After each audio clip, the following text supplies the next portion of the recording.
जय गुरु जी। गुरु जी को चरण वंदना और गुरु जी की संगत को नमन। आज फिर गुरु जी की मेहर, गुरु जी की कृपा, गुरु जी का रहम कि आप सब के सामने फिर एक बार गुरु जी का सत्संग करने का मौका मिल रहा है।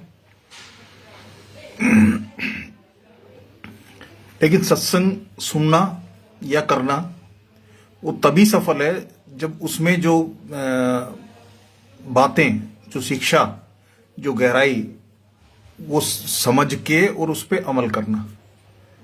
और अगर हम अमल नहीं कर रहे हैं, हमें सुनने में अच्छा लगता है लेकिन उस पे जब अमल ही करना अच्छा नहीं लगता या अमल नहीं कर रहे हैं तो फिर वो सुनना कहना सब बेकार हो जाता है। एक बहुत पुराना प्रसंग है कि 423 ईस्वी के आसपास का कोई प्रसंग है कि चाइना में जो पूरी सामाजिक जो व्यवस्था थी वो तहस नहस थी। कोई नैतिकता वाली जो चीज है वो नहीं थी। राजा बड़ा परेशान था कि राजा कैसे उनको मतलब ढर्रे पे लेके आए, कैसे समाज में व्यवस्थित करे, सबको समाज को व्यवस्थित करे और किस तरह से लोग जो है एक सही राइट डायरेक्शन में जाएं। तो उसके लिए उसने भारत से कोई बोध गया नाम का जो है ना कोई भिक्षुक को लेके गए थे कि वे उनको जो है ना वहां सत्संग कराया करेगा उनके साथ में, और उससे सत्संग से उनको जो लाभ होगा, उनके जो जीवन में परिवर्तन आएगा, जो उनके समाज में परिवर्तन आएगा, जो उनके देश में परिवर्तन आएगा, तो वो जो पॉजिटिविटी है उसके लिए वो लेके गए थे उनको। तो भिक्षुक जो है तो उसमें बताते हैं कि वो जब वो भिक्षुक, बोध गया नाम का जो भिक्षुक है, वो जब सत्संग करता था तो राजा के साथ में करीब 1000 लोग जो है ना वो सत्संग में बैठा करते थे आके। तो रोज सुबह मतलब अपने दिए हुए टाइम पे जो है ना वो सत्संग शुरू करता था, सत्संग का अंत भी किया।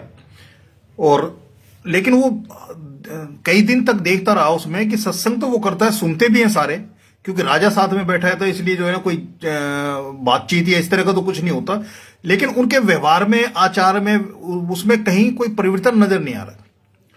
तो उसने कहा कि मेरा जो सत्संग करना है और जो जो कुछ है वो मतलब जब तक ये उसको ग्रहण ही नहीं कर रहे, जब तक उस पर चल ही नहीं रहे या उसको आत्मसात नहीं कर पा रहे तो तब तक बेकार है। जैसे चिकने घड़े के ऊपर पानी डालते रहो, वो एक बूंद भी पानी उस पर ठहरना नहीं है, तो जब पानी अंदर जाएगा तो तब वो उसको गीला कर पाएगा, जब तक वो उसका है।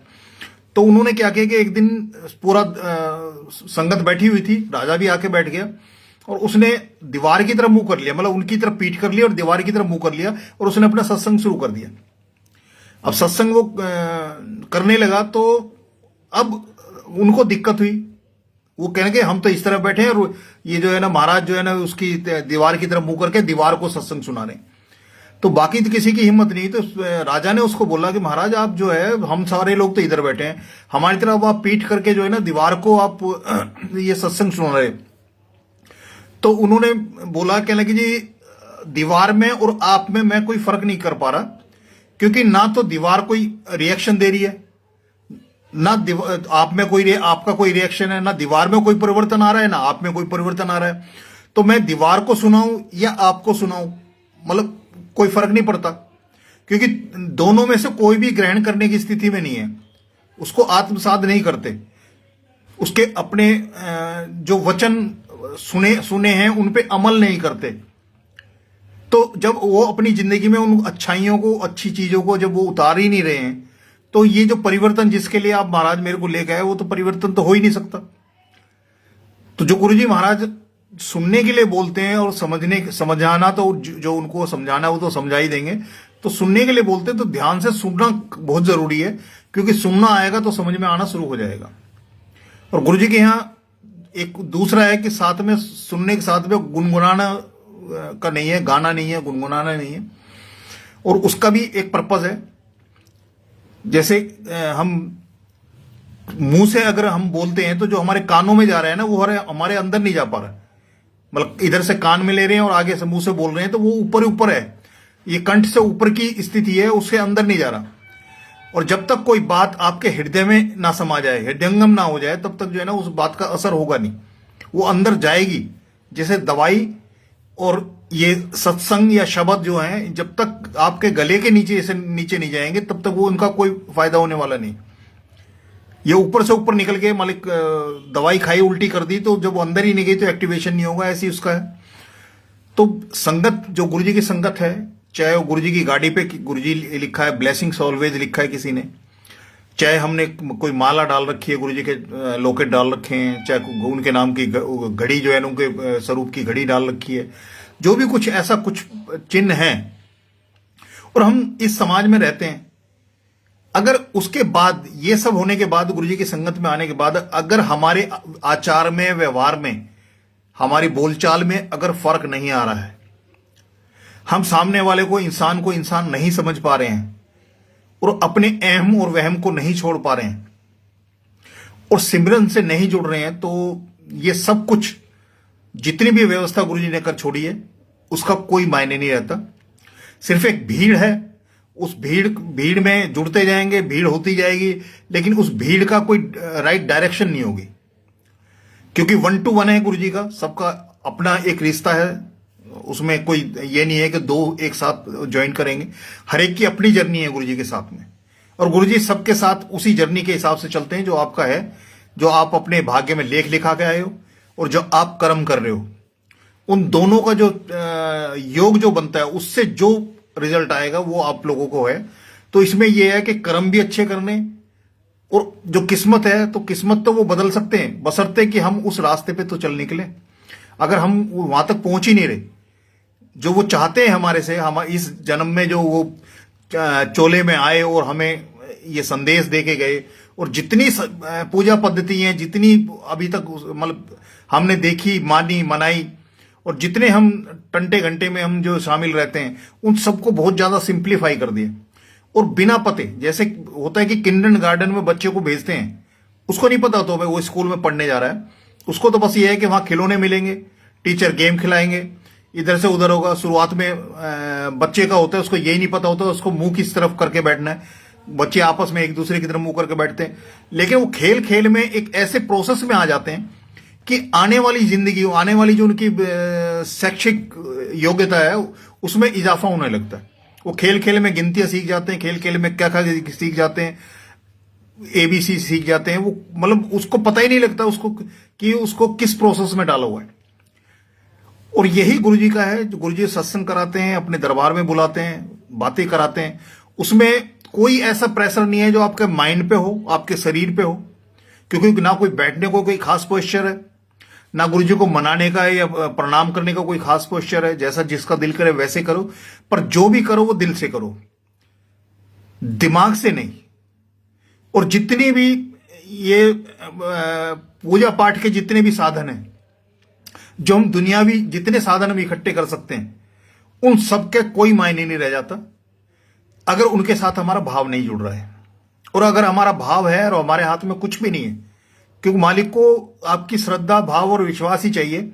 उनको ये फूल माला, प्रसाद, ये सब कुछ हमारे लिए, हम गुरुजी को भोग लगाते हैं, गुरुजी का दरबार सजाते हैं, गुरुजी उस सारे सजे हुए दरबार से कहीं ज्यादा सौम्य है, कहीं ज्यादा देखने में जो है, जितना भी दरबार है, कि महाराज सुंदर है इसलिए वो दरबार सुंदर लगता है, जितना भी वो करते हैं। ऐसी जिस तरह से गुरुजी वो करते हैं कि आप सूखे उसमें जो एक वो धन्ना वाला वो है उसके अंदर की वो 3 दिन की रोटी सूखी आगे भी खा जाते हैं, क्योंकि उसका भाव मजबूत था और भाव प्योर था उसमें। उसमें कहीं कोई स्वार्थ, कोई छल, कोई कपट नहीं था। जो भाव था, जो एक प्रसंग है उसमें कि एक वो देखते हैं रोज उसको, ठाकुर जी को वो करते हुए, पंडित जी को। तो पंडित जी को एक दिन वो कहते हैं कि ठाकुर वो तुम्हारे पास तो बहुत सारे हैं, तो मेरे को भी ठाकुर जी दे दो। अब पंडित ने सोचा कि भी ये तो माने को तो है नहीं, अनट है, ये अनपढ़ है, इसको कोई ज्ञान तो है नहीं, तो ये तो जो है ना, अगर नहीं दूंगा तो ये मेरे साथ लड़ाई झगड़ा करेगा, सिर भी फोड़ देगा। तो उन्होंने क्या किया कि एक पीछे से जो है ना उठा के एक उसका पत्थर उठाया और एक कपड़े में लपेट के उसको दे दिया कि भाई ये ले जा, इसको वो कर ले, ये ठाकुर जी। अब क्योंकि उसका भाव था, उसका विश्वास था, उसको नहीं पता कि पंडित जी ने उसके साथ छल किया, कि वो जो ठाकुर जी उसके उनके जो मंदिर में स्थापित थे उनमें से उसने नहीं दिया, बल्कि एक कोई ऐसी रोड साइड को कोई पत्थर उठा के उसको पकड़ा दिया। लेकिन क्योंकि उसके भाव था, उस भाव ने उसको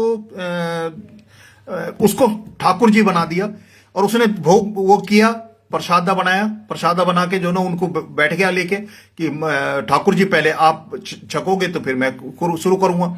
अब ठाकुर जी हो तो बात करें, वो तो एक पत्थर था, लेकिन उसका विश्वास ने उस पत्थर को ठाकुर जी में कन्वर्ट कर दिया कि 3 दिन तक वो भूखा प्यासा बैठा रहा। उसने एक जिद की कि महाराज जब पंडित जी के हाथ से तो आप खा लेते हो, रोज वो भोग लगाते हैं तो आप खा लेते हो, और मैं गरीब आदमी, मेरे पास कुछ नहीं है, एक श्रद्धा भाव और विश्वास के अलावा मेरे पास कुछ भी नहीं है, तो ये मेरी सूखी रोटियां और ये जो ये है ये आप भोग नहीं लगा रहे इसका, और मेरी ये है कि जब तक आप इसको भोग नहीं लगाओगे तक तो मैं ग्रहण नहीं करूंगा।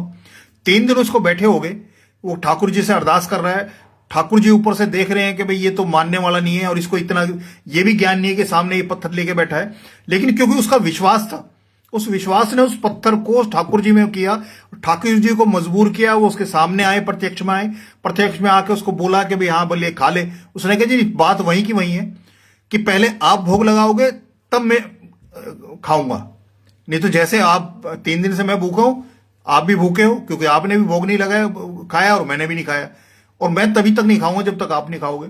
तो 3 दिन की सूखी रोटियां उनको जो है ना ठाकुर जी को खानी पड़ी, सिर्फ उनके भाव, उनके विश्वास और उसकी श्रद्धा के सामने वो ठाकुर जी झुक गए और वो उन्होंने उसको ग्रहण किया। उसके बाद किया, फिर उनसे बोला कि भाई मांग क्या मांगते। उन्होंने इस दुनिया के जितने वैभव सुख, जो जरूरत की जितनी भी चीजें थे, उन्होंने सब कुछ ही तो ले लिया।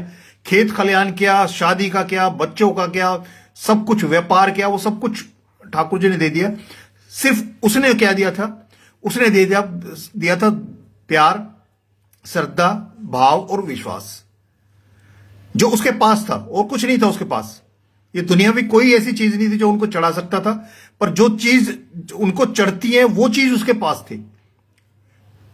और यही सत्य है कि गुरुजी को आपका 36 प्रकार का भोग, आपके बुद्ध, सोने ये सारी कुछ कोई मायने नहीं रखते। जब वो चोले में थे वो डालते थे, अभी चोला छोड़ा उन्होंने और वो साक्षात उसमें आ गए, तो अब उनका कितना विराट रूप है, उतना बड़ा चोला या इतना कुछ हम कर पाएंगे उनको, मतलब उनके उसको ढकने के लिए, क्योंकि वो अरूप है। पहले एक रूप था, एक फिजिकल फॉर्म थी, अब वो अरूप है।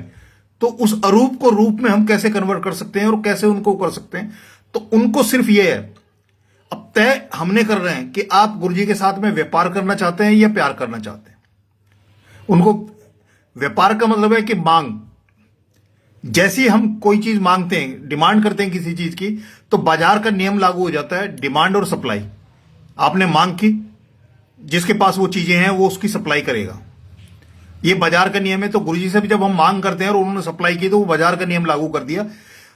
अगर हम उनको प्यार करेंगे, तो प्यार में क्या है कि प्यार में कुछ लेने का नहीं है, जिससे भी हम इस दुनिया में भी, दुनियावी जो प्यार जिसमें रिश्ते हैं उनमें भी जहां हम प्यार पैदा हो जाता है, और स्वार्थ, जैसे ही प्यार आपके अंदर आ जाएगा वैसे ही स्वार्थ आपका चला जाएगा। प्यार इनकमिंग होगी तो स्वार्थ बाहर जाएगा, कि आप जिससे भी प्यार करोगे या आपसे जो भी प्यार करेगा, वो आप जिससे प्यार करते हो, आप उसके सारे सुख सुविधा के बारे में, उसको कैसे अच्छा लगेगा, कैसे वो खुश रहेगा, कैसे वो हंस सकता है, कैसे सुखी रहेगा, वो सारे साधन करने के आदमी सोचता है, अगर हम जिससे प्यार करते हैं उसके बारे में। और कोई हमें प्यार करता है तो वो भी हमारे बारे में यही सोचता है। जैसे ही प्यार आप किसी से करोगे वैसे ही आपका स्वार्थ जो है वो हट जाए, स्वार्थ के बादल जो है वो छट जाएंगे, और आप हमेशा देने की बात सोचोगे, उसके लिए क्या क्या कर सकते हो।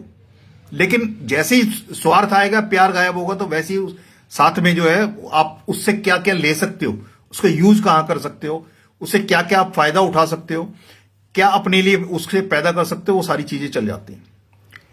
और ये है अपने डिसाइड करना है। अब एक समर्पण का होता है कि गुरुजी वो कहते हैं कि संगत कहती है गुरुजी से जुड़े कैसे हैं। गुरुजी ने जिसका हाथ पकड़ लिया, जुड़ तो हम गए, पर उस पकड़ को निरंतरता देने के लिए सिर्फ हमें जो है ना सिमरन की जो दात गुरुजी ने बख्शी है, सिमरन से, और वो भी हर सांस का प्रैक्टिस एक ही करनी है कि हर सांस हमारा सिमरन हो। क्योंकि सिमरन के लिए कोई अवस्था और कोई व्यवस्था की जरूरत नहीं है।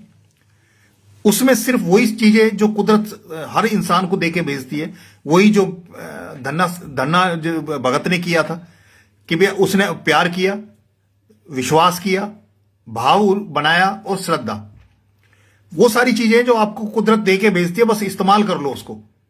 बाकी जो दुनियावी चीजें हैं वो जाने जाते समय भी दुनिया में छोड़ के जानी है, और जब आए थे तब भी ये पंचभूत शरीर दिया था कुदरत ने, लेकिन जाते वक्त ये भी छोड़ के जाना है, और सबसे पहले यही छूटता है।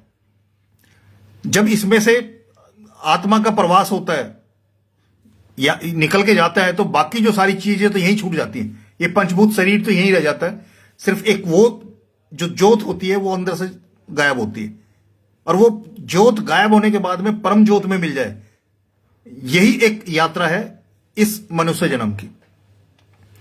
कि जो ज्योत जिसको हम मृत्यु कहते हैं, उस समय जो वो चीज निकल के, जो ज्योत, जो अंश वो जो निकल के जाता है, वो उस परम ज्योत में जाके मिल जाए, और बीच में कोई ऐसा व्यवधान ना हो जिससे कि वापस वो जन्म दर जन्म जो है वो जन्म ले लेके अपने कर्मों को का निपटारा करने के लिए आता जाता रहे। और यही गुरु जी का है कि जो चीज मैं देने आया था वो कोई मांगता ही नहीं है, सारी दुनियावी चीजों के चक्कर में लगे हुए हैं। और समर्पण का सिंपल सा बात है, अपने आप से सवाल करो। जिस दिन आपके मन में कोई सवाल आने बंद हो जाए, कोई आपका सवाल करना, आपका मन, आपका दिमाग सवाल करना छोड़ दे गुरु जी के बारे में, गुरु जी की कृपा के बारे में, इस जन्म के जो व्यवस्था चल रही है उसके बारे में सवाल छूट गया आपके आपसे, तो सिंपल है कि आपका सरेंडर हो चुका। सरेंडर की परिभाषा भी बहुत उसमें भोला वाला प्रसंग है, पहले भी कई बार सत्संग में जो विचार था वो रखा है कि भोला ने एक ही चीज बोली थी राजा को, जब राजा ने चरण उसके पांव के हाथ लगा दिए, और सेनापति वगैरह ने बोला कि महाराज देखो कितना अहंकारी होगा ये, इसने आपने चरण के हाथ लगाया और इसने अपने चरण छुड़वा लिए। तो राजा ने बोला कि भाई मैं तो किसी भाव में बह गया और तेरे चरण मैंने पकड़ लिए को हाथ लगाया, लेकिन तूने तो अपने चरण छुआ लिए मेरे से। तो भोला ने सिर्फ एक ही बात कही थी, क्योंकि उसने जब खाने की बात आई थी कि जो झूठा होगा उसका राजा का झूठा होगा वही खाऊंगा। जैसे हम गुरुजी को भोग लगा देते हैं, तो ये मान को चले कि वो जो गुरुजी का भोग लग गया, गुरुजी ने उसमें से खा लिया, बाकी जो बचा प्रसाद के रूप में हमें दे दिया, तो वही जो राजा का झूठा वो भोला खा रहा था वही हमें मिल रहा है। हम ये है कि जब गुरुजी ने भोग लगा दिए तो उनका झूठा हमें मिल रहा है। अब गुरुजी वो कपड़े की बात आई तो उसने कहा नए कपड़े मैंने नहीं पहने, जो राजा के कपड़े होंगे, उतरन जो होगी राजा की, उसी में से जो बना के मैं उसको कपड़े को पहनूंगा। ये उसका है कि उसकी इच्छाएं सिर्फ वहां तक थी, अपने राजा तक। तो वो एक भोला बच्चा, उसने जब अपनी सब कुछ राजा को सौंप दिया कि उसका झूठा खाऊंगा, उसका लेके खाऊंगा, तो हमारा तो ये परम शक्ति महाशिव जो हमारे को इस जन्म में हमारे सामने आए हैं और हमारा हाथ पकड़ा है, तो क्या हम वो भाव नहीं रह सकते जो एक भोला का भाव था? तो भोला ने एक ही बात कही थी कि महाराज मैं तो आपकी कुर्सी हूं, अब मालिक जो कुर्सी का मालिक है वो उस कुर्सी पे बैठे या कुर्सी को सिर पे रखे, कुर्सी ने तो कुछ नहीं कहना। यानी कि जब हमारे अंदर का एक्शन और रिएक्शन वो भाव खत्म होगा तो इसका मतलब सरेंडर होगा। और जब तक हम किसी हर बात पे रिएक्ट कर रहे हैं, कोई रिएक्शन कर रहे हैं, तो हमारा जो है वो सरेंडर नहीं हुआ। ऐसी एक गुजरी का प्रसंग आता है जो गुरुजी शब्द जो सुनवाते हैं वो उसमें बहुत गहराई है, लेकिन बशर्ते कि जो गुरुजी कहते हैं कि सुन लो ध्यान से, ध्यान लगा के, तो वो चीजें समझने आने लगती हैं। गुजरी थी वो दूध बेचने जाया करती थी, तो पुल से पार होकर नदी पार करती थी और उधर दूध बेच के वापिस जाती थी। एक तो नदी के किनारे जो है उसके घर के अपोजिट साइड के किनारे पे एक पंडित जी से डेली जो है ना रामायण का पाठ करते थे, रामायण सुनाया करते थे। तो एक दिन वो निकल रही थी उसके साथ से, जहां वो कर रहे थे, उसके कान में पड़ा कि पंडित जी ये कह रहे हैं कि राम नाम जो है ये भवसागर पार करा देता है, और राम नाम के में इतनी शक्ति है कि भवसागर पार करा देता है। तो जब वो वापिस जाने लगी, उसने कहा कि पंडित जी ने बहुत अच्छी बात कही, पर ये अगर राम का नाम भवसागर पार करा सकता तो ये नदी तो कुछ भी नहीं है। तो उसने पूरे श्रद्धा से, पूरे भाव से और पूरे विश्वास से राम राम जपना शुरू किया, और पुल को छोड़ के नदी के पानी में पांव रखा और वो पानी पे चलते हुए जो है ना उस पार जाई। अब उसका रोज का आना जाना, पानी उधर से राम राम करे इधर आ जाए, उधर से राम राम करे उधर चली जाए। अपने घर से आना जाना उसने जो है पुल छोड़ दिया और डायरेक्ट सीधा जो उसके घर के तरफ डायरेक्शन थी उस पर चलना शुरू कर दिया। एक दिन उसके मन में भाव आया कि भाई देखो, इन्होंने मेरे को इतनी अच्छी चीज बताई और ये तो मेरे गुरु हो गए, कि जो कोई हमें शिक्षा दे, अच्छी शिक्षा दे, तो वो तो गुरु है। और गुरु का स्थान जो है ना वो माता पिता से भी ऊपर रखा गया। और इवन भगवान को भी कहते हैं कि गुरु गोविंद में से दोनों खड़े हो तो पहले गुरु को नमन करें, क्योंकि गोविंद का तक जाने का रास्ता भी गुरु ही बता सकते हैं।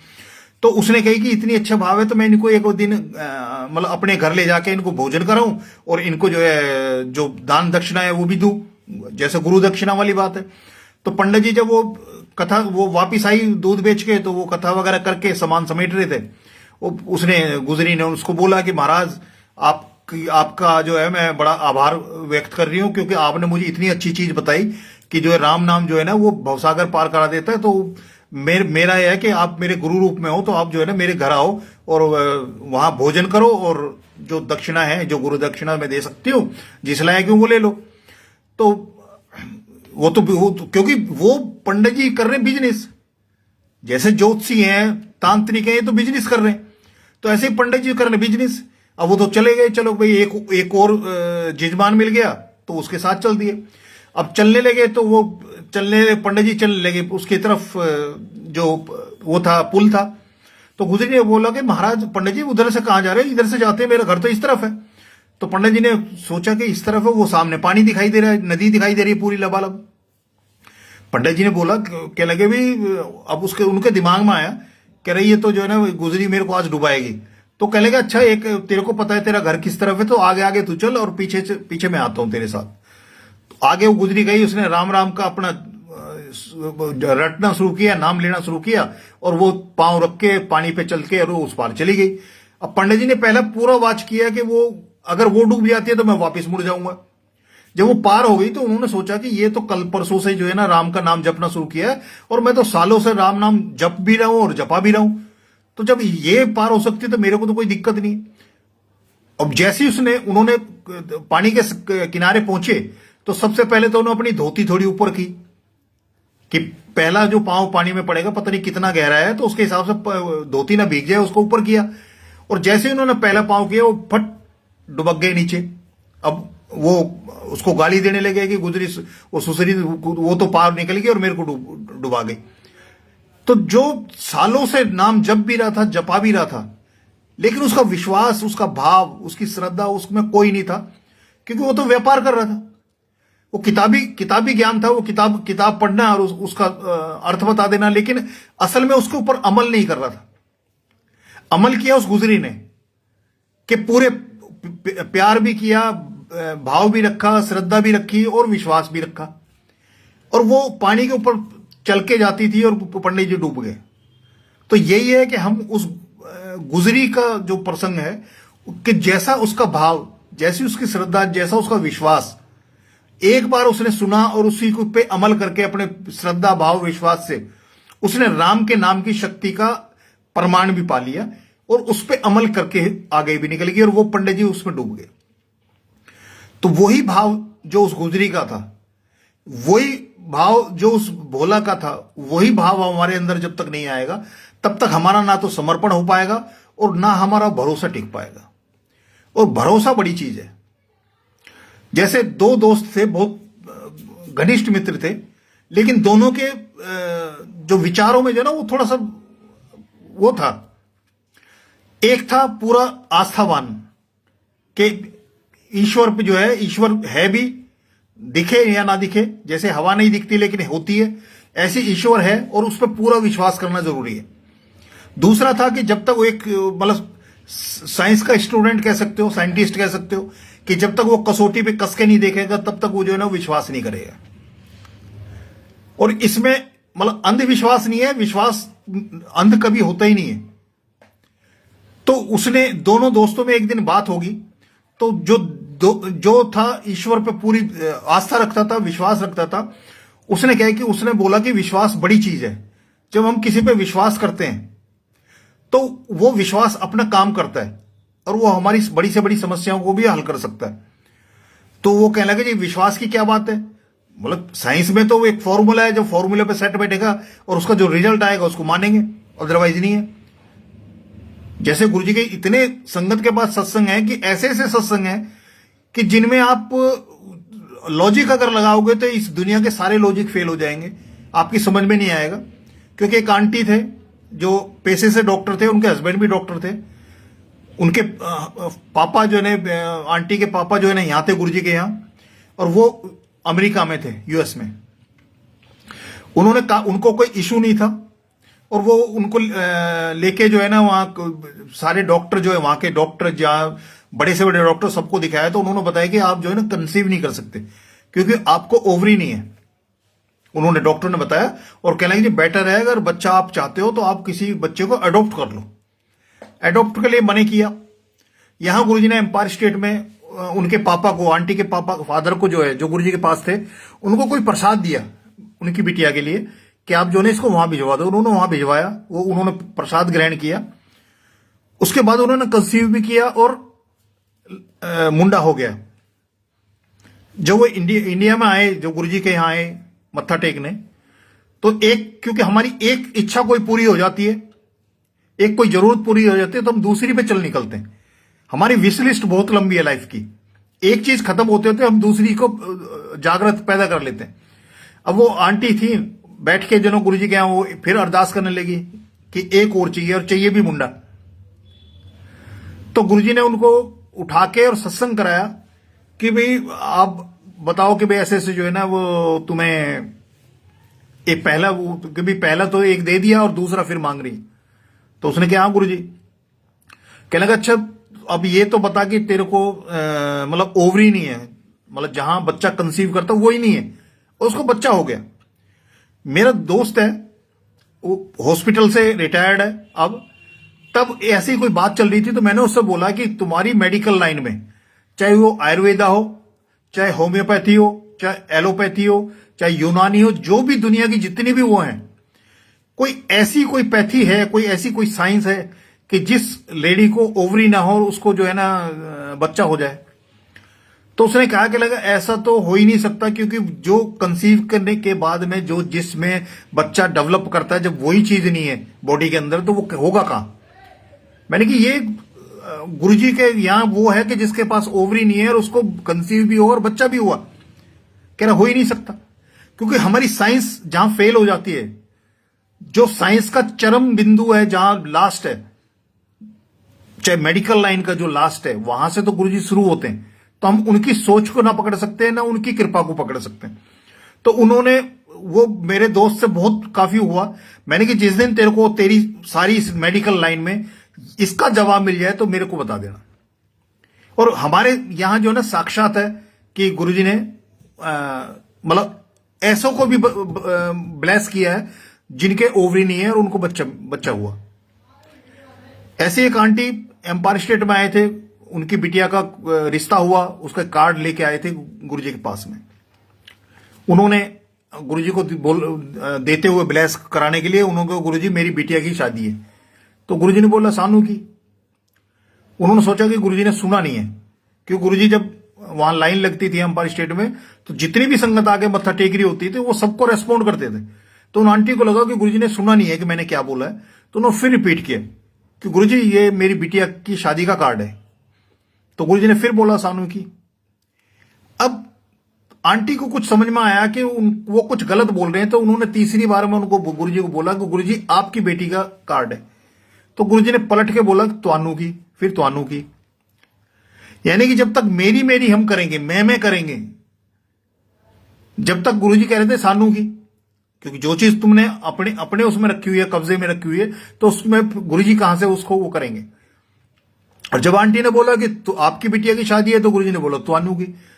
तो कि जब मेरे को सौंप दिया तो फिर तुम्हें क्या मतलब है, जो करना मैं करना है। तो ये बहुत बड़ी चीज है कि एक छोटा सत्संग छोटा सा है, लेकिन इसके मायने बहुत बड़े हैं। जब तक ये मेरी, मैं, मेरा, मेरी मेरी करते रहेंगे, जब तक गुरुजी को हमने सौंपा ही नहीं, अपने आप को सौंप के तो देखें एक बार, तभी तो उनकी कृपा, असली नजारा, असली कृपा, असली ब्लेसिंग्स का जो कैसे फलती हैं, कैसे फूलती हैं, वो तभी पता लगेगा जब हम गुरुजी को अपने जो सरेंडर वाली जो चीज है ना, उनको अपना 100% सौंपे तो सही। क्योंकि 100 नंबर के मार्क्स में से हम 100 नंबर का अटेम्प्ट करेंगे, तब जो एग्जामिनर है उसकी 100 मार्क्स देने की कैपेसिटी होगी। अगर हमने 50 नंबर का मार्क एग्जाम अटेंड किया है तो हमारी जो 100% है वो 50 ही नंबर रहे, और जो 50 नंबर है अपने अपने पास छोड़े जिसको हमने अटेम्प्ट ही नहीं किया, तो वो तो हमारे उसका तो कोई खाता ही नहीं रहा। तो यही हमारे सरेंडर का मामला है कि जितने परसेंट हम उसको करते हैं। अब जैसे गुरुजी के दरबार में, क्योंकि गुरुजी को सबसे ज्यादा वो था कि उनके हजूरी में आने के बाद भी जिसको गुरुजी ने अपने शरण लगा लिया, जिसका हाथ पकड़ लिया, अगर वो रो रहा है, इसका मतलब अभी गुरुजी के उसमें उसका विश्वास नहीं जमा है। क्योंकि जैसे ही विश्वास घटता है वैसे ही रोना आता है। विश्वास पूरा होगा तो आपको पता है कि मालिक जो करेंगे, अगर वो हमारी मतलब जान भी ले रहे हैं तो उसमें भी हमारी भलाई है। एक आंटी थे, मैं भी जैसे बड़े मंदिर में जा रहा था तो स्टेयर पे वो भी साथ में चढ़ रहे थे और मैं भी साथ में चढ़ रहा था, बड़े हॉल में। वो रो रहे थे, आंसू आ रहे थे काफी ज्यादा। तो मैंने जब ऊपर रंगोली की तरफ आए तो मैंने आंटी को बोला, मैंने कि आंटी, अगर गुरुजी के दरबार में भी आके हजूरी में आने के बाद भी अगर आप रो रहे हो तो इसका मतलब सारी ब्रह्मांड में कहीं भी चले जाओ, आपका ये रोना कोई बंद नहीं करा सकता। और मैंने कहा गुरुजी को ये आंसू ही जो है ना, यही नापसंद है, और आप इनको गुरुजी के यहां आने के बाद में जो ना आप रो रहे। तो उन्होंने मेरे को बताया कि 8-10 दिन से जो है ना मेरी मम्मी आईसीयू में है, और मतलब ना तो इस तरफ हो रहे ना उस तरफ हो रहे, और हम सारा कुनबा जो है ना बड़ा परेशान है कि भाई या तो वो ठीक हो जाए, क्योंकि अनकॉन्शियस है, बेहोशी की हालत है, हमें पता नहीं, समझ भी नहीं आ रहा क्या हो रहा है। तो मैंने उस समय एक वो था कि भाई आईसीयू में वैसे तो कुछ जाएगा नहीं, प्रसाद वगैरह, तो मैं लॉकेट था उस टाइम एक मेरे पास, तो मैंने उनको बोला कि एक काम करो, ये गुरुजी का लॉकेट जो है ना, तुम जो है उनको आईसीयू में रखवा देना, उनके सिराने जैसे भी है। क्योंकि जैसा होता है गुरुजी का कल्याण करने का अपना तरीका होता है, कैसे किसका क्या रास्ता बनाते हैं। वो उस दिन चले गए, चलने के बाद जो है 15 दिन के बाद वो आए, तो उनके साथ में उनकी जो पेरेंटल साइड थी, मतलब उनके भाई, उनकी भाभी, उनके भतीजे भतीजी, ये सारे लोग जो 10-15 लोग उनके साथ में थे। तो मैं जल प्रसाद पे सेवा करा, तो वो जैसे ही आए तो मेरे से जय गुरु जी हुई, तो जय गुरु जी बोल के जैसे ही उन्होंने बोला तो मेरे दिमाग में आया कि इनकी तो मदर जो है ना वो कोमा में थे, आईसीयू में थे। तो मैंने पूछा अच्छा वो आंटी का क्या हाल है, तो उन्होंने ये बताया कि उन्हीं की वजह से जो ना ये सारा मेरा परिवार, जो उन्होंने इंट्रोड्यूस कराया था मेरे को, कि ये सारा परिवार इसलिए आया है कि ऐसी कौन सी शक्ति है कि पूरी जिंदगी की पूजा एक तरफ जो, और एक झटके में जो है ना वो चेंज कर दिया उनका पूरा। मैंने कहा क्या हुआ, तो उन्होंने बताया कि जैसे ही वो रखा था तो हम तो गुरुजी पे छोड़ दिया था कि गुरुजी आप जैसा चाहो, इनको ठीक करना है तो भी आप जानो, इनको लेके जाना है तो भी आप जानो, जो भी करना है अब आपको सौंप दिया, अब आप देखो क्या करना है इनका, जो भी इनके लिए अच्छा हो, जो भी आप इनके लिए अच्छा समझते हो वो इसको करो। और कह रहा वो जो लॉकेट जो था वो उनके वहां रखवा दिया था। कह रहे अंतिम बेहोशी की हालत में उनके प्राण निकले हैं, लेकिन उनके मुंह से लास्ट 3 वर्ड निकले थे, ओम नमो शिवाय। तो कह रहे कि वो माता रानी की पुजारन थी और सारी जिंदगी माता को पूजा है, शिव जी की ऐसी एज सच कोई पूजा नहीं की, कोई ऐसा कोई जाप नहीं किया, कुछ नहीं किया। पर इतने दिन से अनकॉन्शियस थे, उनको नहीं पता कि उनके उसमें जो है ना महाशिव के रूप के में जो गुरुजी हैं उनके जो है लॉकेट को उनके पास रखा है, उनको तो पता ही नहीं, वो तो अनकॉन्शियस स्टेट में थे तब भी। लेकिन अंतिम 3 शब्द जो हमने सबने सुने हैं, तो वो 3 शब्द तो मेरी समझ में आ गया कि गुरुजी ने उनको जो ना उनका कल्याण कर दिया, उनको मुक्ति दे दी। इस जन्म के जो बाकी जो कर्म थे जो थे वो सब कुछ उन्होंने वो कर दिया।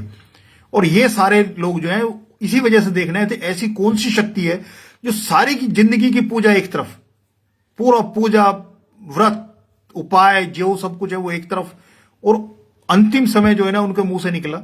और यही वो होता है कि आखिरी जो सांस होगा हमारी जिंदगी का, जब भी आए उसमें हमारा ध्यान उस परमपिता परमेश्वर में हो, और हमारे मुंह पे, हमारे दिमाग में, हमारे मन में उसका छवि हो, उसका ही विचार हो और उसी का आभार हो। तो तब यह होगा कि आपकी जिंदगी भर की पूजा एक तरफ है, और अंतिम समय जब जहां आप हो, तन से, मन से, वचन से जहां भी हो, अगला जन्म, अगली योनि, वो सब कुछ उस पर डिसाइड करेगा कि आपको आगे क्या मिलने वाला है। गुरुजी के यहां एक होता है कि हम आने लगते हैं और हमारे साथ जो हमारे हिसाब से बुरा है, क्योंकि जो हमारा मन चाहता है वो हो जाए, और भले ही हमारा बुरा हो, हम उसमें किसी का बुरा कर रहे हो या अपना ही बुरा करा बैठे, उसमें इतनी दिक्कत नहीं आती। लेकिन हम ये, क्योंकि अपना बुरा तो हम सपने में भी नहीं सोचते। सपने में भी अगर किसी को पीट रहे होते हैं तो कभी आंख नहीं खुलती, लेकिन पिटने का नंबर आता है तो पहला ही चांटा सपने में लगता है तो आंख खुल जाती। हम अपना बुरा तो सपने में नहीं सोचते, लेकिन हमारे कुछ कार्मिक अकाउंट का हिसाब है, कुछ जो हमने पहले कर्म किए हुए हैं उसका वापसी है। उसमें दुनियावी तरीके में कहीं ना कहीं हमें लगता है कि हमारे साथ बुरा हो रहा है, कट हमारे कर्म रहे। लेकिन हम अगर उस समय उसको किसी को कोसने लगे या उसी को उल्हाना देने लगे कि भाई मेरे सारे दुख मेरी जिंदगी में आ गए, क्योंकि हमें पता नहीं हम पीछे क्या करके हैं, कैसे करके हैं। इसमें भी एक शब्द में है कि एक साधु था, वो ध्यान में बैठा हुआ था, चोर उसके आश्रम के सामने से निकला, तो उसने एक बोल दिया कि आज अगर मेरा अच्छा हाथ लगा तो आधा जो है तुम्हें दे के चला जाऊंगा साधु को। साधु को नहीं पता उसने क्या वचन दिया है। वो अपने आप से एक वचन दे के चला गया, और उस दिन महल में, राजा के महल में उसका घुसने का मौका मिल गया, और वहां से काफी माल लेकर आया, वापसी उसी रास्ते से आया, और साधु तब भी ध्यान में थे, और उसने वो उसका अपने वचन के हिसाब से चोर ने आधा उसको उसमें रख दिया।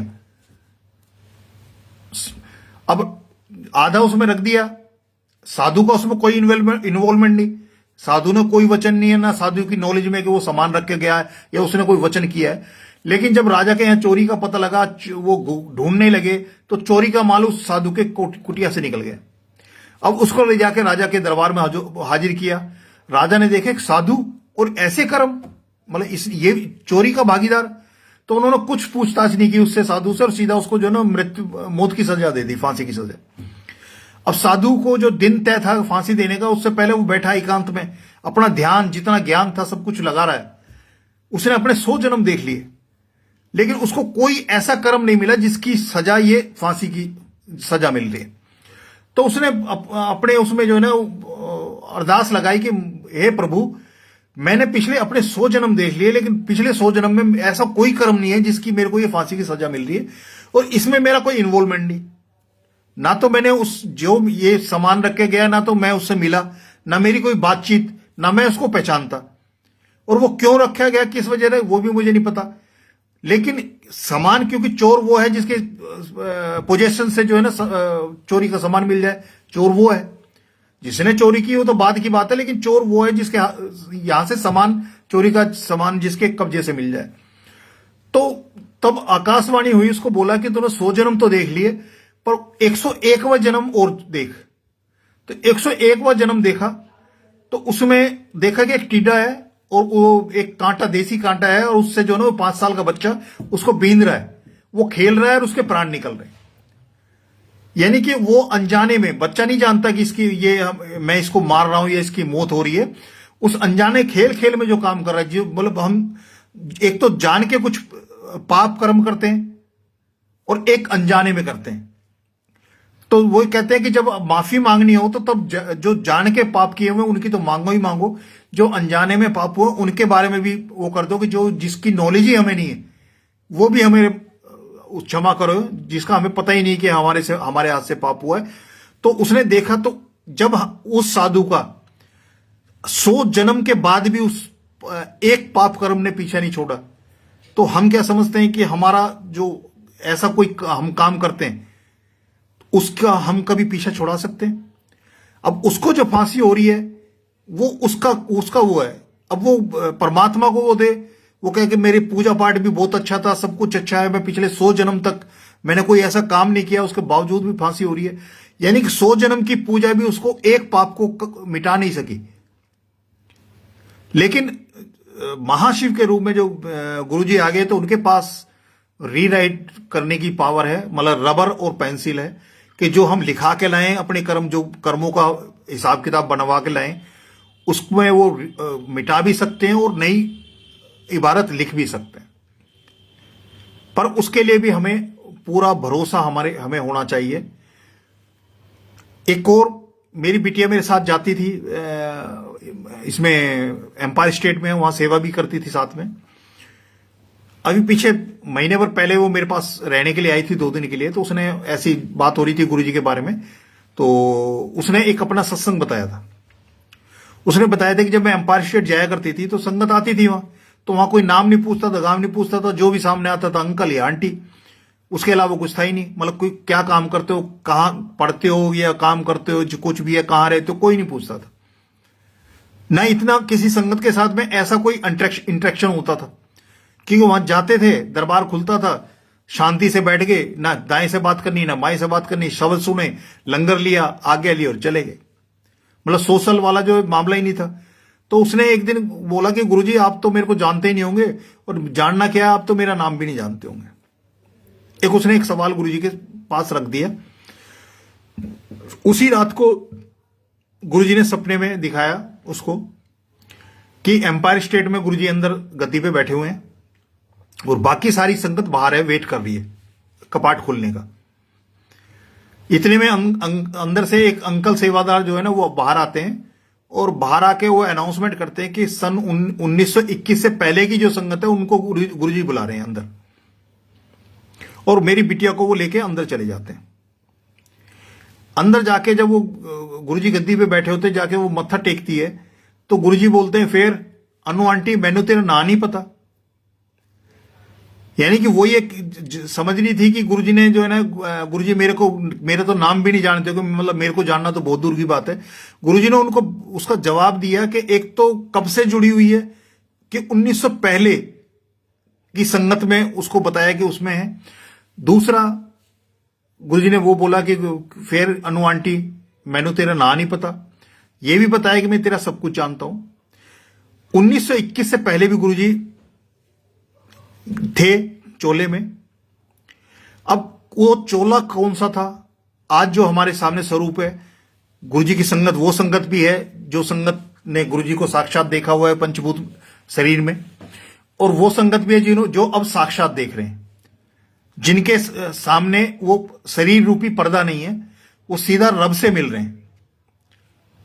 जो 31 मई 2007 के बाद जो संगत है वो सीधा रब से मिल रही है। उनके बीच में जो शरीर रूपी पर्दा था वो पर्दा नहीं है। तो जिन्होंने देखा है तो उन संगत को गुरुजी जो रूबरू करा रहे हैं, आमने सामने करा रहे हैं। अब गुरुजी के जो स्वरूप हैं, रामचंद्र जी, कृष्ण जी, हनुमान जी, ये जितने भी अवतार हैं, जितने भी हमारे सामने हैं, जितने भी स्वरूप हम देखते हैं, कोई ऐसा दुनिया में नहीं है कि जो ये बताए कि उन्होंने जब अवतार लिया था, जब वो धरती पे आए थे, तो जो चोला वो लेके आए थे, ये जो स्वरूप हम देख रहे हैं वो सेम थे। ऐसा कोई बताने वाला नहीं है। लेकिन हां, हमारा विश्वास, हमारा भाव, हमारी श्रद्धा उन स्वरूप के बावजूद भी, जैसे धन्ना जो भक्त है, भक्त है, उसका विश्वास ने उस एक पत्थर को जो पंडित जी ने दिया था उसको ठाकुर जी में कन्वर्ट कर दिया। वही हमारा भाव, वही जो है उन राम जी के विग्रह को, हनुमान जी के, कृष्ण जी के जितने भी स्वरूप है, उनको वही हमारा भाव और वो कुछ जो है ना उनको प्रमाणित करता है, और वो साक्षात नजर आते हैं। तो एक ये है कि गुरुजी का जो स्वरूप हमें गुरुजी ने इस चोले में छोड़ा है, आगे आने वाली संगत को वैसे का वैसा उसको दे के जाएं। उसमें एडिटिंग, एडिशन, डिलीशन या अपने मन से कुछ मतलब जो है ना कलाकारी ना करें। जैसे स्वरूप हैं उनको वैसे ही रहने दें, क्योंकि ये ओरिजिनल है। और हम चाहते हैं कि संगत जो आने वाली संगत है, आज से 10 साल बाद, 20 साल बाद, 50 साल बाद, 1000 साल बाद भी वो गुरुजी के इस चोले के जो है ना ओरिजिनल उनको आगे कैरी फॉरवर्ड करें, जिससे कि वो उनको भी हो कि हां, ऐसी कोई इस धरती पे कोई ऐसी कोई शक्ति, महाशिव ज्योत स्वरूप जो है ना शरीर रूप में आए थे और उनका ये चोला था। तो ये बड़ी चीज है। एक दूसरा जो एक अभी पीछे जो 10-15 दिन से जो भाव चल रहा था कि बोलते हैं कि इंसान, मनुष्य को जो है अपने कमाई का 10% दसवंत और सांसों का 10वंत और वक्त का दसवंत जो है ना मालिक को देना चाहिए कम से कम। तो 24 घंटे का जो दसवंत होता है 2 घंटे 40 मिनट बैठता है। जो गुरुजी जो फिजिकल मैनुअल जो होते हैं सत्संग होते हैं जिसमें पहले 2 घंटे शब्द चलते हैं, जाप होता है, आरती होती है, सत्संग होता है और लंगर होता है। अगर उस पूरे प्रोसेस को पूरी ईमानदारी से हम फॉलो करते हैं, यानी कि गुरुजी के आने से पहले जब मान लीजिए 5 बजे का वक्त है रखा हुआ है गुरुजी को बुलाने का, तो 5 बजे से पहले वहां मौजूद हों एटलीस्ट 5 बजे और पूरे प्रोसेस में रहे हम। तो बिना हमारे उसको दिमाग में लगाए गुरुजी हमसे 2 घंटे 40 मिनट का वक्त जो दसवंत है वो पूरा करा लेते हैं। मतलब बिना हमें पता लगे कि हमारा जो वो है वो पूरा करा लेते हैं इसमें। तो ये गुरुजी ने जो प्रोसेस था कि अभी पीछे था कि गुरुजी ये सत्संग कराते हैं, इसका एक टाइम होता है क्योंकि बाकी सारे मंदिर में ये कहीं होता है अपने जाओ मत्था टेको प्रसाद लो, कई जगह तो ढंग से विग्रह के दर्शन भी नहीं होते और वहां से आगे निकाल दिया जाता है। लेकिन गुरुजी के यहां जब सत्संग होता है पूरा 2 घंटा पूरी तमन्यता से पूरी ईमानदारी से बैठने का भी मौका देते हैं, सुनने का भी मौका देते हैं और सुनने के बाद समझने का भी मौका देते हैं। और पूरा एक प्रोसेस है। हमारा सब्र, हमारा जो पेशेंस है उसको डेवलप करते हैं कि हमें सुनना आ जाए अच्छे से। तो दुनिया की 90% समस्याएं तो सिर्फ अच्छे से सुनना भर आने से खत्म हो जानी है। क्योंकि हमारी सामाजिक व्यवस्था में पारिवारिक में हमारे रिश्तों में भी यही सबसे बड़ी कमी है कि हम किसी को सुन नहीं सकते। सुनाने के लिए तो बहुत है हमारे पास, पर हम सुन नहीं सकते किसी की। अगला क्या कहना चाहता है, उसकी दिल की क्या बात है, उसको सुन ही नहीं रहे, अपनी अपनी बोले जा रहे हैं। अगर किस सामने वाले की भी सुन ली जाए एक बार पूरे ईमानदारी से, तो हमें पता लग जाएगी उसके एक्चुअल में दिक्कत क्या है, दिक्कत है भी या नहीं है, पर हम सुनना ही नहीं चाह रहे। तो गुरुजी जो पेशेंस कराते हैं, ये जो पूरा एक प्रोसेस है वो सब हमारे लिए कर छोड़ा है। और लंगर का भी उतना ही जितना गुरुजी ने अपने उसमें एम्पायर स्टेट में वो कराते थे, एक सूखी सब्जी, एक वैसी सब्जी, 2 चपाती प्रसाद संगत को चारों को बैठ के कराते थे। अभी क्योंकि लॉकडाउन ने एक सबसे बड़ा जो वो किया है कि पहले 4 एक थाली में गुरुजी लंगर कराया करते थे। अब दोबारा संगत तो आने लगी है उसमें, लेकिन अगर 1 को 2 को भी एक साथ करते हैं तो जो बाद में जुड़ने लगी है संगत, इस लॉकडाउन के पीरियड में जुड़ी है और उसके बाद में जुड़ी है, उन संगत को ये नहीं पता कि चारों को गुरुजी क्यों बैठाते थे। क्योंकि 4 में से हमें नहीं पता कौन किस जाति से है, कौन किस स्टैंडर्ड का है, किसका लिविंग स्टैंडर्ड क्या है, कुछ नहीं।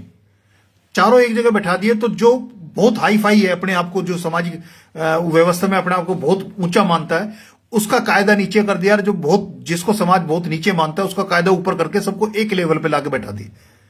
तो हमारे जो अहम वो तोड़ने का सबसे बढ़िया तरीका यह है कि हमें एक थाली में जब बैठा दिया उन्होंने, तो हम यही नहीं जानते सामने वाला कि वो कौन है क्या है, और हम उसके साथ बैठ के जब शेयर करते हैं, इसका मतलब जो ऊपर है वो नीचे उसका नेवापन आएगा और जो नीचे है वो उसके लेवल तक ले जाएगा। तो तब एक प्लेटफॉर्म तैयार कर दिया जो समान है सबके लिए, कोई ऊंच नहीं कोई नीच नहीं, सब बराबर। और वो जो विचार है कि हमारे जन्म से हम किस जाति में जन्म हुआ, हमारा क्या हमारे कर्म रहे हैं उस जाति के, वो सब कुछ खत्म एक उसमें लाके खड़ा कर दिया है। और ये आने वाला वक्त भी ये है कि भी वही व्यवस्था जो 4 को एक थाली में खाने का था, गुरुजी जो कराया करते थे अपने सामने बैठा के, और वही चीज आएगी। उससे कई चीजें हैं जो हमारे अंदर की कई जो परेशानियां हैं वो भी दूर होंगी। और वो 4 जो बैठते थे वो ये नहीं पता कौन कौन सा आके बैठेगा, वो गुरुजी की व्यवस्था है कि कौन 4 एक साथ बैठेंगे। हो सकता है उन जो 4 गुरुजी एक साथ बैठा रहे हैं, आप अपने मन से नहीं बैठ रहे, आपके परिवार के 4 बंदे हैं, वो 4 अलग अलग जगह गुरुजी ने बैठा दिए, तो हो सकता है 4 जो एक साथ बैठाए हुए हैं उन 4 की कोई ऐसी समस्या है जिनको एक साथ बैठा के एक ही 1 स्ट्रोक में 4 की समस्या को दूर करना है गुरुजी ने एक साथ लंगर करा के। ये उनका पिछले कोई कर्म है, आपस में उनके कोई लड़ाई झगड़े का कर्म है, कोई लेन देन का कर्म है, कोई ऐसा कोई कर्म है जो बकाया है, उनको आमने सामने बैठाया रहा, उनका एक ही साथ लंगर करा के हिसाब किताब बराबर कर दिया। तो गुरुजी के कर्म काटने का तरीके हैं और वो ये इतने सस्ते में कि हमें पता भी नहीं, और आमने सामने बैठा के हमारे पिछले जन्म के पता नहीं कौन से कर्म एक दूसरे के माफ करा दिए, कर दिए या भुगतवा दिए। तो यही है कि अब सरेंडर का ही सिंपल सा है कि अपनी जिंदगी का स्टेयरिंग गुरुजी के हाथ में दे दो, और जो गुरुजी चाहे जैसा चाहे, सिर्फ आप तो उनका जो न उनकी आज्ञा में रहना सीख जाएं कि जो उनका आदेश हो, जो उनकी आज्ञा हो, उसको हम बस पूरी ईमानदारी से उस पर अमल करना शुरू कर दें। बाकी हमारी जिंदगी, क्योंकि इंसान महल बड़े बड़े उसमें देखा होगा कि 10 दिन से जो है ना वो मरे हुए पड़े हुए हैं, उनको कोई पूछने वाला नहीं। पैसा है, सुकून नहीं है। पैसा है लेकिन सब्र नहीं है। पैसा है पर रिश्ते नहीं है। पैसा है, खा नहीं सकते। पैसा है, कहीं जा नहीं सकते। जिंदगी में जिसने नंबर 1 पे पैसा रखा है उसे पैसा तो मिल जाता है, लेकिन बाकी जो जिंदगी को जो एंजॉय करने की चीजें हैं, चाहे उसमें हेल्थ हो सकती है, उसमें आपका रिश्तों के वो है, पारिवारिक आपस का तालमेल है, वो सब छिन्न भिन्न। नॉर्मली समाज में यही कहते हैं कि किसी से बैर करना हो तो उसके बीच में पैसा ले आओ, कुछ करने की जरूरत नहीं है, आपका रिश्ता वैसे ही खटास में चला जाएगा। और जहां जब भी आप जिस चीज को नंबर 1 पे रखोगे वो आपको मिल तो जाएगी, लेकिन उसके बाद उसको क्या कर पाएंगे वो बाद की बात। एक सत्संग एक अंकल ने मेरे को सुनाया था, कोई फरीदाबाद के थे, वो प्रॉपर्टी डीलिंग वगैरह का काम करते थे। उनको बड़ा घाटा हो गया, हालात बहुत खराब चल रहे थे उनके। तो उन्होंने अपना सत्संग सुनाया था एक, उसमें अपने उनके मुंह से जो मैंने सुना, उन्होंने बोला कि मैं बड़े उससे था। एक दिन एक फोन कॉल आती है मेरे पास कि आप ये बोल रहे हो? कहने लगा हाँ जी। कह जी मैंने आपने जो ना एक वो डील कराई थी और उसमें जो ना आपको वो देना था कमीशन। तो वो कहने लगे जी कौन सी डील कराई थी? वो कहने लगे ऐसे फला फला प्रॉपर्टी थी और आपने उसकी डील कराई थी। वो कहने लगे मैंने कराई थी? कह रहा हाँ जी। कह रहे ये आपका फोन नंबर है ना जिससे बात हो रही? कह रहा हाँ मेरा फोन नंबर है। वो कह रहे इसी नंबर से मेरे को बात हुई है और वो प्रॉपर्टी आपने बताई थी और वो डील हुई है और आपका वो कमीशन बनता है। और कह रहा मैं आपके घर आ रहा हूं।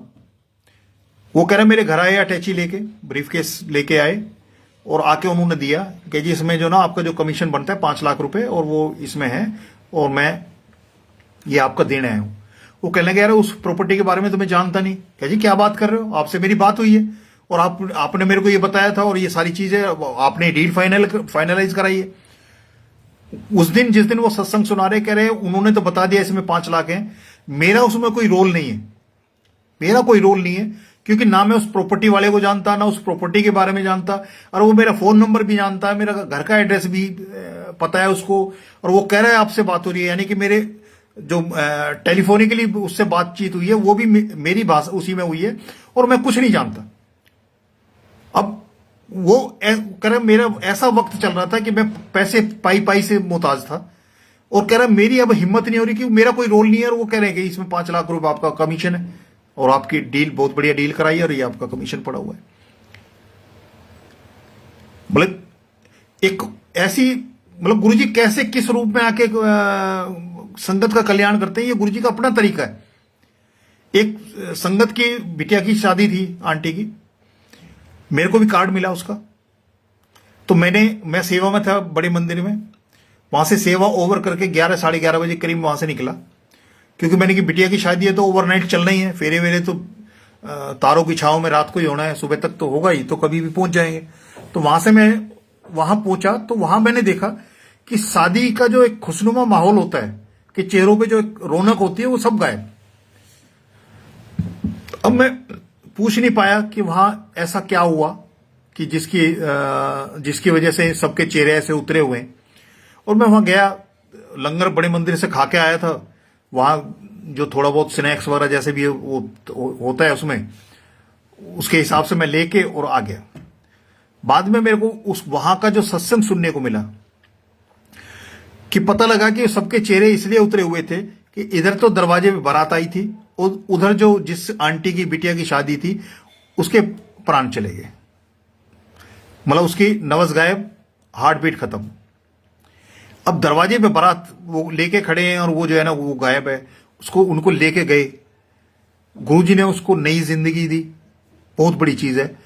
आप सारी दुनिया का पैसा इकट्ठा कर लो, बड़े से बड़ा डॉक्टर कर लो, दुनिया के किसी कोने में जाके आप इलाज करा लो, एक सांस कोई डॉक्टर कोई वो नहीं है।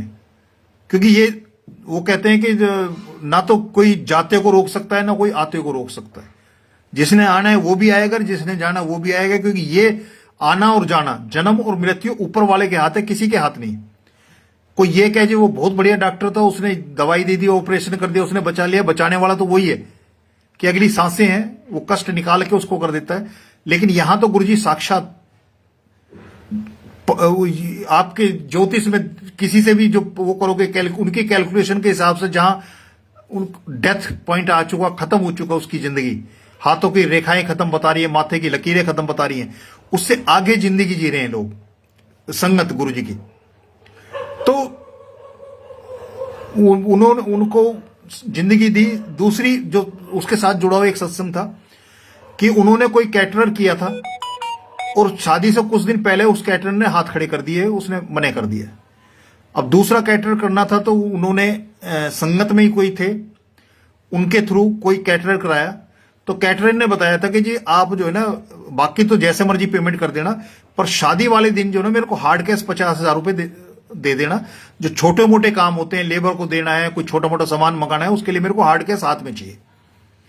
अब उस दिन क्या हुआ कि वो जो बिटिया के साथ हुआ था उसकी वजह से वो उसमें लग गए और उसको जो है ना पूरे दिन भी उसको पैसा कोई दे नहीं पाए, मतलब उसको पैसा नहीं दिया उन्होंने। तो जब वो शादी वगैरह निपट गई अच्छे से, उसके बाद जब वो गए तो जिन अंकल ने के थ्रू उनको कराया था, उन अंकल के पास गए तो उन्होंने जितने बकाया पहले एडवांस दे रखा था उसके अलावा जितने बकाए थे वो टोटल पैसा उसको उनको पकड़ा दिया। अब उस पैसे में से उन्होंने गिन के और पैसे में से 50,000 रुपए वापस कर दिए उन अंकल को। तो अंकल ने सोचा कि भाई जानकारी की वजह से जो है ना ये थोड़ा सा वो छूट दे रहे होंगे। तो उन्होंने कहा नहीं नहीं नहीं भाई, आपने जितने में तय हुआ है उतने पैसे हैं आपके हैं। वो कह रहा मैं इसलिए वापस नहीं कर रहा, मतलब आपको कोई छूट नहीं दे रहा। कह रहा फिर, कह रहा उस दिन जो है ना मैं 3-4 बज गए और इन मेरे को जो है ना ये 50,000 जो मैंने मांगे थे वो मेरे को दिए नहीं, और मेरी परेशानी बढ़ गई कि ये छोटे मोटे पैसे की जो छुट्टे पैसों की जरूरत पड़ेगी और ये तो ये दे नहीं रहे। और कह रहे इतने में एक वहां आए वो मेरे पास, कह रहे भाई क्या बात है, क्यों इतना परेशान है। वो कहने लगे जी इन्होंने ऐसे ऐसे पैसे देने की बात की थी और ये तो पैसे ही कोई नहीं देगा, और अब जो पैसे देने की जरूरत पड़ेगी तो मैं कैसे करूंगा। तो कह रहे उन्होंने अपनी जेब में से जो है ना 50,000 रुपए निकाल के और मेरे को दे दिए। कह रहे वो उसकी कुड़ी की शादी है तो कोई कमी नहीं रहनी चाहिए, सब अच्छे से होना चाहिए, और पैसे मेरे को दे के चले गए। तो अब उन्होंने अंकल ने बोला कि भी कोई रिश्तेदार कोई ऐसा होगा जो उसकी परेशानी को शेयर करके उसने अपनी जेब से दिए होंगे, तो ये 50,000 उसको लौटा देंगे। तो उन्होंने पूछा अच्छा वो मतलब देखने में कैसे थे, दिखने में कैसे थे, कि जिससे उनको आइडिया हो जाए कि उनसे पूछ लेंगे भाई इस तरह का कोई तुम्हारा रिश्तेदार था। तो इतने में गुरुजी का स्वरूप लगा हुआ था उनके घर में, उस पर नजर गई उसकी कैटरर की। तो उसने देखा, कह जी ये कौन है, कह जी ये तो हमारे गुरुजी हैं। कह रहे इन्होंने ही तो दिए थे मेरे को, यही तो उस दिन आए थे कि भाई उसकी कुड़ी की शादी है और कोई सब कुछ अच्छे से होना चाहिए, कोई कमी नहीं रहनी चाहिए, और इन्होंने 50,000 दिए। तो उन्होंने बोला अंकल ने कि भाई अगर मालिक ने दिए, इन्होंने दिए ना, तो फिर इसमें हमारा हक नहीं है, ये आप रखो, ये आपका पैसा है, आप इसका जो करना है वो करो, लेकिन हम इसको नहीं लेंगे। तो ऐसे ऐसे सत्संग जो मतलब इससे पहले कहीं ना किताबों में पढ़ने को मिलते हैं ना कहीं उसमें मिलते हैं, और संगत के पास भरे पड़े हैं। इतने एक्सपीरियंस संगत के पास है कि एक एक किताब बन रही है। तो गुरुजी की कृपा है, गुरुजी की मेहर है। बस हम उनसे प्यार करें, उन पे भरोसा करें, अपना भाव और श्रद्धा को जगाए रखें, और जो समर्पण वाली स्टेज है उसको अपने से खुद से जांच लें, किसी से पूछने की जरूरत नहीं है। आपकी गुरुजी से लो लगी है नहीं लगी है ये भी किसी से पूछने की जरूरत नहीं है। आप अपने सिमरन को निरंतर कर लो, हर अवस्था में, हर व्यवस्था में, कोई भी स्टेज आपकी लाइफ की, कोई भी कहीं भी आ रहे हो, कहीं जा रहे हो, कुछ खा रहे हो, कुछ पी रहे हो, जो भी स्थिति है, जिस पोजीशन में इंसानों को पूजा करने के लिए बैन करते हैं कि जो पूजा वर्जित है, पूजा नहीं की जा सकती, उस स्थिति में भी आप सिमरन कर सकते हो, उसमें भी कोई वो नहीं। बस वो है कि जो शब्द गुरु जी सुनवाते हैं कि सांसों की माला नाल सिमरा मैं तेरा नाम, या इतनी मेरे रोम में जितने रोम है उतनी मेरी जिव्या लगा दे। तो उनने पूछा था जिव्या, इतनी जिव्या का क्या करेगा? तो कि मैं तेरा सिमरन करूंगा। कि जितने रोम है, मतलब करोड़ों गिनती में होते हैं रोम, कि इतनी जिव्या से मैं तेरा करूं। क्योंकि सबसे बड़ी दात ही है कि जो सिमरन की जो दात है, नाम की जो कमाई है, यही साथ जानी है। और यही है वो नाव जिसके ऊपर बैठ के वहां तक जा सकते हैं, जो मालिक ने हमें बख्शी हुई है। बस उसको इतना मजबूत रखें कि उस पर जब हमारा जाने का वक्त हो तो उस पर आराम से जाया जा सके। वो बीच में उसके होल ना हो, कोई छेद ना हो जिसमें से पानी भर के वो नैया ही डूबने वाली हो। तो बस हमारा ये है कि निरंतर अपने आप अपने सिमरन को बढ़ाएं, हर उसमें हर कुछ करने से पहले, और अपना आचार, अपना व्यवहार, उसमें पॉजिटिविटी। कृपा गुरुजी करेंगे, ब्लेसिंग्स गुरुजी की हैं, पर हमें जितना काम हमें करना है, क्योंकि जो कर्म हमें करना है 10% भी करना है, वो 10% तो हम ही करेंगे तभी कटेंगे। तो उतने तक हम अपने आप को रखें। जय गुरु जी। आज के लिए इतना ही। आगे कभी गुरु जी अवसर देंगे तो फिर रूबरू होके जो है ना, ये गुरु जी का जो सत्संग है, ये जो भाव है, जब बैठते हैं उस समय पता नहीं गुरु जी कौन से भाव में, किस प्रभाव में गुरु जी लेके जाते हैं और क्या बताना चाहते हैं, कौन से शब्द यूज कराना चाहते हैं, गुरु जी जानते हैं। आज के लिए जय गुरु जी।